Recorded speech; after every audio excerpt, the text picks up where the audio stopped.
saya akan menyampaikan apa yang saya pikirkan hari ini. Karena memang walaupun saya ketua partai, tapi saya tidak dapat melepaskan diri saya sebagai seorang akademisi dalam berbagai disiplin ilmu, khususnya akademisi di bidang hukum tata negara. Saya tahu putusan MK itu problematik, saya tahu implikasi-implikasinya, dan kalau dilaksanakan bisa kontroversial. Kami yang hadir ini semuanya adalah tim pembela Prabowo Gibran.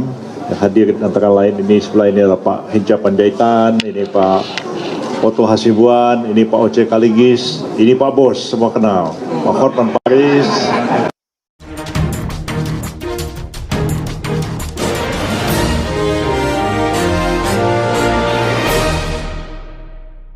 Selamat siang para netizen dimanapun kita berada, salam inspirasi bagi kita semua ya. Kita lihat saja ucapan-ucapan Yusril sekarang berbeda dengan yang dulu begitu. Dulu mengatakan Yusril anggap putusan MK adalah cacat hukum ya, mengandung penyelundupan hukum di situ, dan bahkan mereka mengatakan saya sebagai politisi, sebagai ketua umum partai harus tetap melihat sebagai orang akademisi katanya. Tapi sekarang kita lihat saja begitu kan, narasi-narasi Yusril justru memperburuk diri pribadi begitu kan ya, justru menurunkan derajat mereka karena tidak konsisten apa yang diharapkan sebagai seorang akademisi begitu.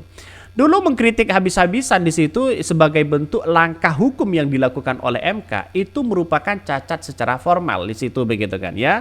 Bahkan Yusril mengatakan MK tidak bisa diputuskan syarat umur capres dan cawapres. Lihat saja di situ begitu. Tapi kenyataannya sekarang ya, sekarang ini begitu kan ya, sudah memberikan statement begitu ya. Dulu mengatakan ya dicap sebagai bapak ahli hukum, tapi sekarang kok masuk angin, kan begitu logikanya begitu kan. Masyarakat banyak yang mengatakan seperti itu begitu. Sekarang Yusril dengan yang dulu berbeda.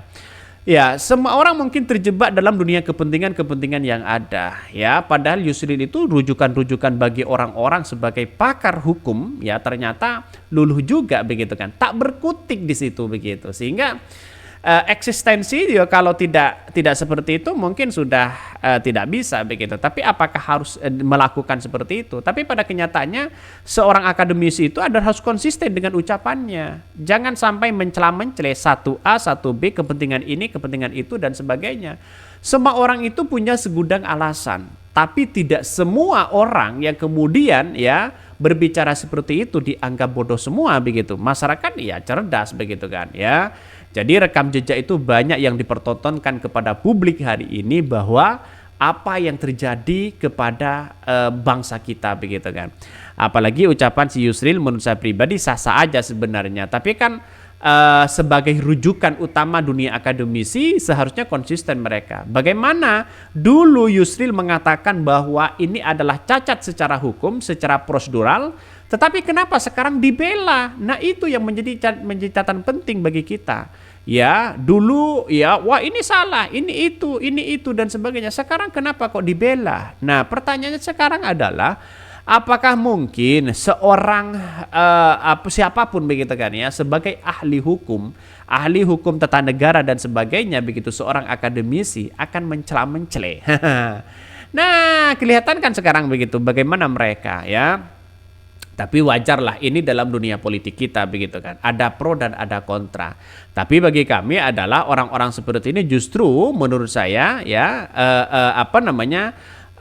salah kesalahan fatal yang sangat luar biasa. Ya kenapa? Karena ya mencela-mencela demi sebuah mencari ya kemenangan di situ, bukan mencari keadilan. Nah, ini yang menjadi catatan penting kepada kita bahwa kalau seseorang itu hanya mencari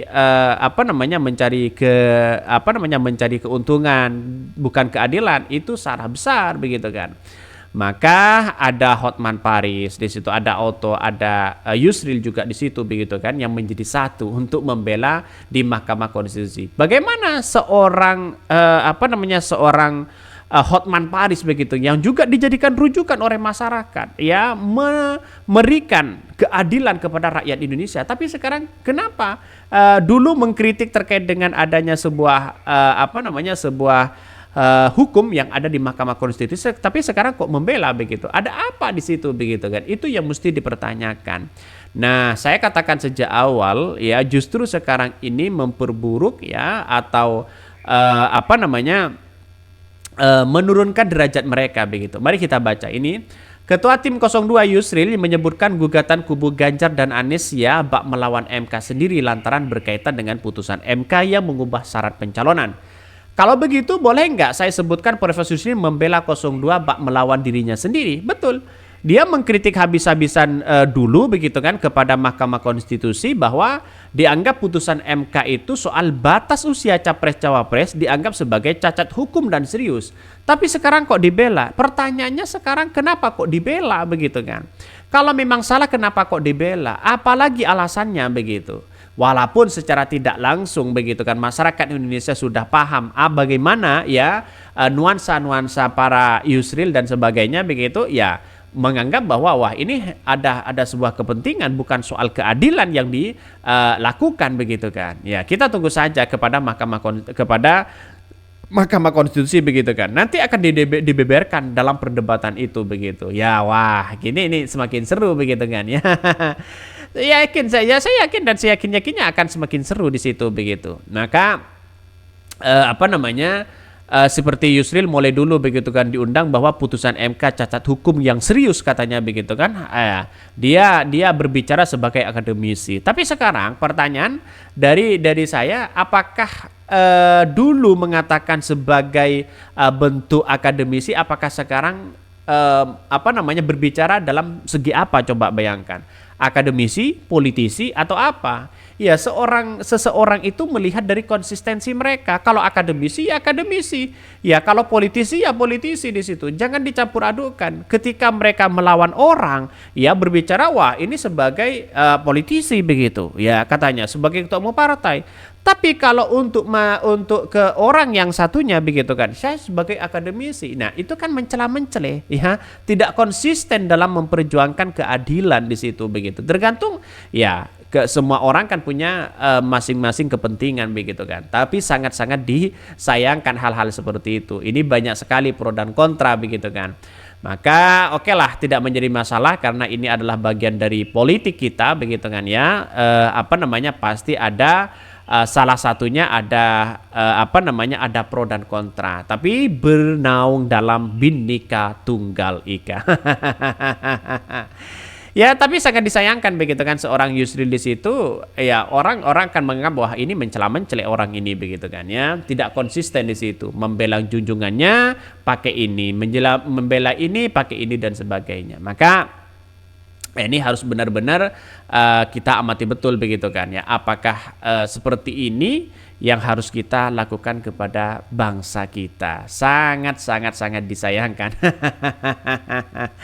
Ya, namanya politik itu kan tidak menentu begitu kan ya. Kadang ada kepentingan, kadang ada tidak ya. Maka saya katakan sejak awal, dalam dunia politik itu yang namanya lawan, yang namanya kawan itu tidak ada. Yang ada itu atas nama rasa kepentingan. Nah, itu yang menjadi yang menjadi budaya bagi bangsa kita begitu kan. Apapun dibela demi ini, demi itu dan sebagainya.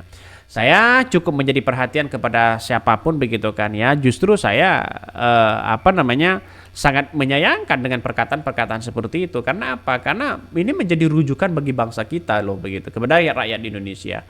Ini bukan soal siapa yang menjadi tangguh, soal siapa yang menjadi menang, tapi soal bagaimana keadilan sosial bagi seluruh rakyat Indonesia itu benar-benar nyata begitu kan. Ya, kita tunggu sajalah ke depan bagaimana nanti. Oke, mungkin itu yang kami sampaikan. Ya, tonton terus channel Hodari Podcast Rakyat ini karena ada berita-berita menarik dan viral setiap harinya. Salam para netizen, salam inspirasi bagi kita semua. Jangan lupa di subscribe channel YouTube Hodari Podcast Rakyat ini.